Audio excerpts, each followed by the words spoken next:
This is Finland, the 4th floor huddle room. Listed as conference room number 406 in Outlook, it's a 10 by 9 foot room with an 8.5 foot ceiling and blue-gray walls. The only room of its size on the 4th floor, Finland seats up to 5 comfortably and up to 8 uncomfortably. Finland has a 48-inch TV and a whiteboard that is 7 feet 8 inches long, featuring markers of green, blue, and black. It's a place for sharing ideas. It's open, it's well lit. It feels bigger than it really is. This is the only conference room in the building featuring a corner window. The corner window was created by Wisconsin's own Frank Lloyd Wright to promote openness and freedom. Not this specific window, but the idea. Finland is one of the original conference rooms and one of a kind. That's why it's the perfect conference room for my guest today. Chris Chandre is unique, bright, and honest. The BO in that room was unbelievable. Sometimes too honest. He's not stuffy like the conference rooms that hold the board meetings. He's been in health IT since 2003, and he's been a Nordic consultant since 2011. This is Consultants in Conference Rooms Getting Coffee. Hey, Chris. Hey, John. Hey, I heard you were in town. Yeah, coming off the road. Awesome. Hey, do you want to grab a cup of coffee? Yeah, that'd be great. You want to come in the office, say a half hour or so? Yeah, I can make it. All right, I will see you then. Hey, John. Hey, Chris. How you doing? Not too bad. Let's grab some coffee. Sounds good.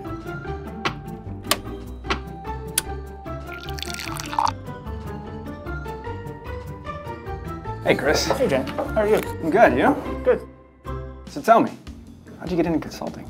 Not a natural consultant. I happen to geographically be lucky. I live next to Eric Sampson, 10 feet away. Having your boss 10 feet away has its drawbacks, but Eric's awesome. So, I mean, it's not that big deal, but we used to play football and basketball with our kids up front. It's just like, you do what we need. And I still, you know, he should have led with the wage. I mean, to be totally honest, because he didn't. It was a slow burn, and I was offered the job.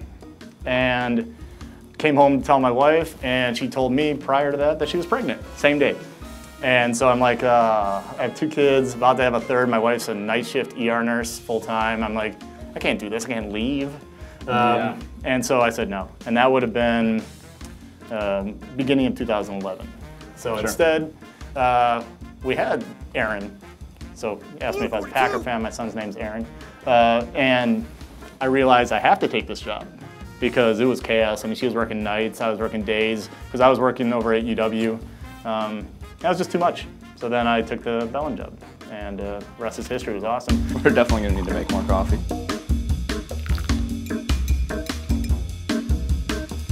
When you get a new gig, what does your to-do list look like for your first week or preparing to? Well, there's a lot of stuff that happens at home, because like, hey, sorry, I gotta leave for a while.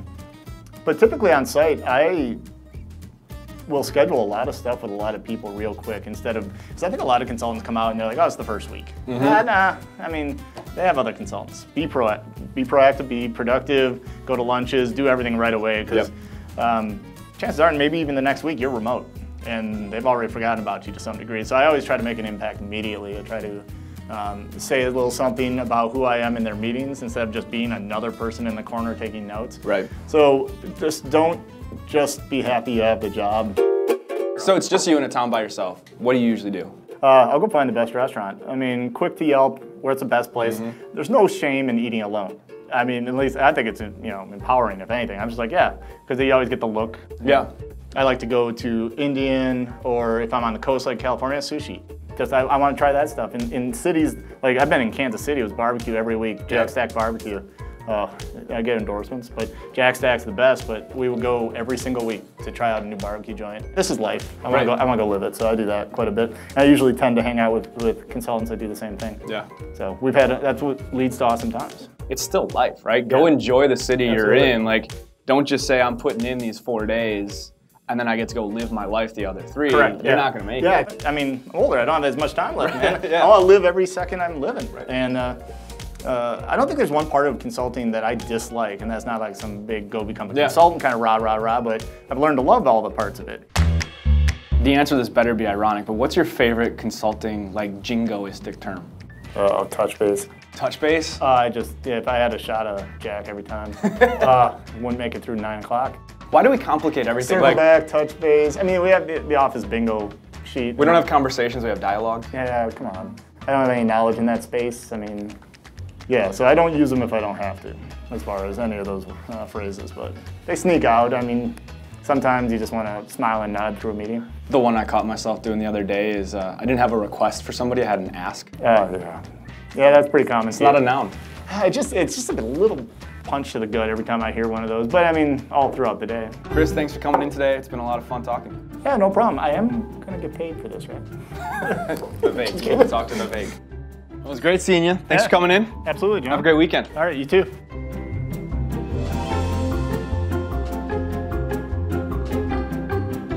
You shouldn't smoke. Right. But you could be a more dramatic consultant, like, I'm never gonna make these timelines. I mean, all you got to your disposal is glasses, and I know consultants that wear fake glasses just so they can, there's some power play in a meeting.